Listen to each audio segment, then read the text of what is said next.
The 9th episode of Countdown is nothing short of electrifying, the most intense, nerve-wracking, and revealing hour of the series so far. Viewers are pushed right to the edge of catastrophe as the long-brewing terrorist plot finally snaps into terrifying focus. Aptly titled Z Hour, this penultimate episode gives us the clearest and most chilling look yet at the antagonist's devastating plan. At the heart of it all, Detective Mark Mechum and his covert task force are racing against the clock to stop what could be one of the deadliest terrorist attacks ever attempted on American soil. The stakes have never been higher. With the finale looming, the true motives of the terrorists are revealed, and the fallout shakes both the characters and the audience to the core. The episode begins with a tense, crackling scene. Mechum and his team analyze fresh intelligence from their undercover asset. Finally, after 8 painstaking episodes of dead ends and methodical investigation, they've identified the 2 prime suspects. Both are disgraced former nuclear scientists from Eastern Europe, discarded by their own government after a secret project was shut down. Their hatred runs deep, toward their homeland and toward America, which they believe played a role in destroying their careers. Special Agent Diane Reeves, now one of the task force's most vital members, drops the bombshell. Satellite imagery places the suspects at an abandoned warehouse near the port of Los Angeles. Alarm bells immediately ring. From there, the story cuts to the terrorists themselves. For the first time, we get an extended look at their shadowy world. The show makes them human, but never sympathetic. One man, scarred by loss, believes America's military destroyed his family. Whether fact or propaganda, his grief fuels his rage. His partner, motivated by wounded pride, hungry to be remembered forever, no matter the cost. Revenge versus recognition. 2 broken men, bound by hatred and united by a shared mission of destruction. Meanwhile, the task force uncovers a horrifying truth. Over the last 6 months, the terrorists have quietly stolen components for a dirty bomb, a conventional explosive designed to spread deadly radioactive material. What once seemed like isolated thefts suddenly form a pattern, perfectly aligning with the suspects' movements. The revelation sparks a frantic city-wide search as the FBI, LAPD, and Homeland Security scramble to locate the device before it's too late. Then comes one of the episode's most chilling moments. In their hideout, the terrorists confirm the weapon is active. One delivers a haunting monologue. "We are men discarded by our homeland, stepped on by America. Now, Los Angeles will be remembered with Hiroshima and Chernobyl." The implication is clear. Their bomb is far more destructive than anyone imagined. As the task force races to stop them, internal tensions explode. Mechum, consumed by the case, lashes out at Agent Reeves. His aggressive, increasingly reckless tactics clash with her commitment to procedure. Their fiery argument cuts to the show's core moral question. Do the ends ever justify the means? How far should a democracy go in the name of security? The investigation itself ratchets up the suspense. One team finds an abandoned van laced with radioactive residue. Another interviews a former colleague who confirms the suspect's brilliance with nuclear physics, heightening the danger tenfold. And then there's a twist. Undercover agent Carlos Rodriguez, once a background figure, suddenly steps into the spotlight. Recognizing one suspect from a past mission, he provides crucial insights into their behavior and weaknesses. Suddenly, Rodriguez isn't just support. He's key to unraveling the plan. The climax builds when Mechum and Lisa Chen uncover documents in the warehouse. The terrorists' target is tomorrow's massive public event at the Los Angeles Convention Center. Thousands will attend, including top government officials. The revelation forces the task force into overdrive, secure the site, stop the plot, and somehow avoid mass panic. Back in the hideout, the terrorists prepare for their final day. One stares at family photos, the other writes a manifesto. These quiet moments don't redeem them, but they do complicate them.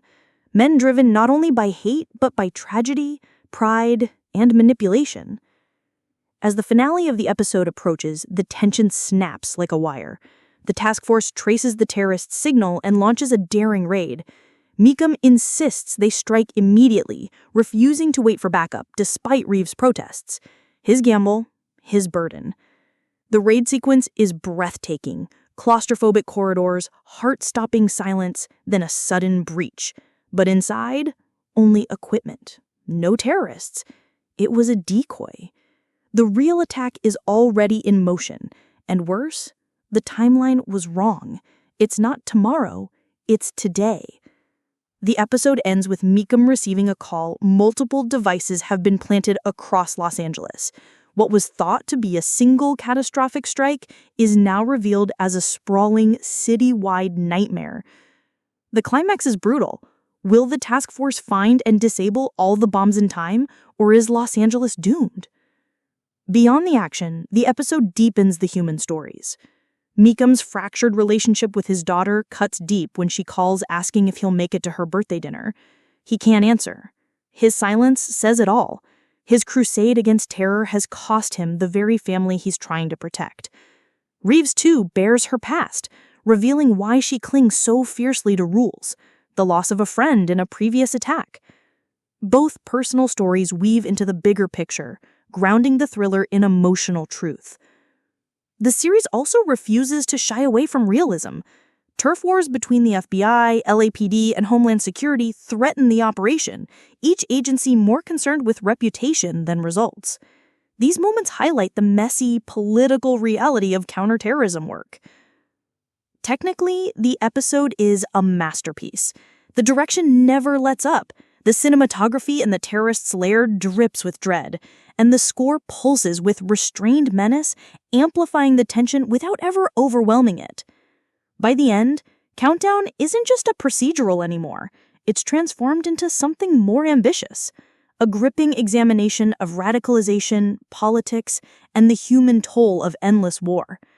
It dares to ask the hard questions. What drives ordinary men to such extremes? Can revenge and recognition justify atrocity in their minds? And even if this attack is stopped, what about the next one, born from the same soil of grievance and rage? Z Hour is the episode that elevates Countdown from a solid thriller into must-watch, thought-provoking television. It's not just about bombs and terrorists. It's about the terrifying fragility of security, the cost of justice, and the thin line between heroism and obsession. And with the finale just ahead, one thing is certain: nothing will ever be the same again. Countdown has hit its first major climax with episode Titan, the Muzzle Pile. And what a finale it is. Fans got everything they've been waiting for: high-stakes action, emotional payoffs, and the long-awaited fall of a deadly villain. But just as it seems the task force can finally breathe, the series drops a brand new mystery, setting up another dangerous mission. This finale doesn't just close the book on the Vultek storyline, it cleverly sets the stage for the future of Nathan Blyther's task force. The result? An episode that feels like a victory lap laced with uncertainty. The team has won the battle, but the war is far from over. The story opens at peak tension. Los Angeles is on the edge of catastrophe. Vulcarian terrorist Vultek is preparing to unleash a nuclear attack on U.S. soil. Mark Mechum, still fighting the toll of his brain tumor, finally comes face-to-face with Vultek. This is the confrontation fans have been anticipating all season, and it does not disappoint. With a detonator clutched in his hand, Vultek threatens to annihilate everything. But at the last possible second, Agents Shepard and Bell outsmart him. By dismantling the tablets controlling the trucks carrying nuclear material, they sever Vultek's system, stopping the bomb just in time. It's a triumphant moment, brains and teamwork winning out over brute force. But Vultek isn't finished. Desperate, he bolts. What follows is a raw, gritty chase across buildings. Mark, pushing his failing body beyond its limits, refuses to let him escape. Oliver runs beside him until she's injured, leaving Mark to continue alone. The chase turns ruthless. Vultek even kills someone in his path. It all ends on a rooftop standoff. Cornered, Vultek aims at a truck loaded with fissile material, ready to cause mass destruction even in defeat. Mark, dizzy, exhausted, but determined, raises his weapon. Encouraged by Oliver, he steadies his hands. One shot. Vultek falls. The bloodied terrorist lies lifeless. At last, the monster is gone. The victory is hard-earned and scars remain.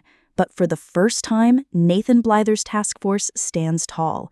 The shadow of Vultek, which haunted them for so long, has finally lifted. Relief washes over the team. Nathan reminds them that their strength lies in unity, paying tribute to fallen Special Agent Damian Drew, whose sacrifice paved the way for this moment. The episode makes time for each character's closure. Fee returns to his unit and learns he's been promoted to sergeant. His family celebrates in a warmly decorated cabin, a small but deeply satisfying reward after everything he's given.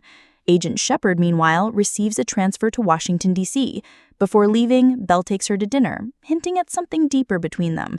Nathan finally enjoys peace at home with his wife and son. But Mark Mechum's fate, however, hangs in the balance. His brain tumor has defined his arc all season. While he seems resigned, Oliver refuses to let him give up. She introduces him to Dr. Julio Belkerson, who offers a groundbreaking medical trial. With Oliver's encouragement, Mark agrees. One of the episode's most heartfelt scenes follows. Oliver gives him a simple portrait of a cat with the words, "Hang in there." It's tender, genuine, and says everything words cannot. They share a beer, hold hands, and though their feelings remain unspoken, the bond is undeniable. Before treatment begins, Mark is surrounded by his team. The emotion cracks through his stoicism, reminding us that this task force is more than colleagues, they're family. Then, with a leap forward in time, we find ourselves 10 months later. The show leaves Mark's health uncertain, but hopeful. Just when it feels like the season ends on peace, the finale hits us with a shocking twist. Enter Ryan Fitzgerald, Fitz, a Secret Service agent stuck in the overlooked Muzzle Pile, a unit tasked with bottom-of-the-barrel cases. But Fitz proves that even the smallest cases can explode into national security nightmares. It begins with a tip from Patricia Perez, who reports a suspicious man at Hammerhead Cabins in Sugarloaf. She describes guns, maps, and disturbing sketches, including images of the U.S. president. Fitz listens closely to her voicemail and notices something unsettling, a loud thud at the end. When he calls back, there's no answer. Following his instincts, he drives to the cabin and finds Patricia Perez murdered. What seemed minor instantly escalates into a deadly threat. In a hidden diary, he uncovers cryptic symbols and burnt photos of government officials. This is no ordinary case. It's a matter of national security. This discovery forces Nathan Blyther back into action. The task force reunites Shepard, Belle, Fee, and to the audience's relief, Mark, looking healthier after treatment. Oliver is absent, tied up with her DA duties, but Nathan introduces Fitz as their newest ally. Their rebranded unit will be called Armor, a symbol that while Vultek is gone, the fight is far from over. Fitz briefs the team on what he's uncovered. Clues suggest the new target may be California Governor George Shelby, who's eyeing a presidential run. Worse, the president himself could be in danger. The stakes skyrocket. The task force heads to Sugarloaf, where they uncover a chilling secret, a hidden basement with a private underground shooting range. On the wall, every target is a perfect bullseye. Whoever trained here is no amateur. They are precise, ruthless, and highly dangerous. And with that, the episode ends. Vultek may be dead, but a new, far more mysterious threat has emerged. Episode 10 is a finale done right. It delivers catharsis, the death of Vultek feels earned, while laying the groundwork for a larger, more dangerous story. By introducing Fitz and Armor, the writers expand Countdown's universe, proving that each solved case only peels back another layer of conspiracy. Viewers are left with two powerful emotions: relief, because Vultek's reign of terror is over, and anticipation, because even a greater storm is building. In Countdown's world, peace is only ever temporary, and danger waits just around the corner.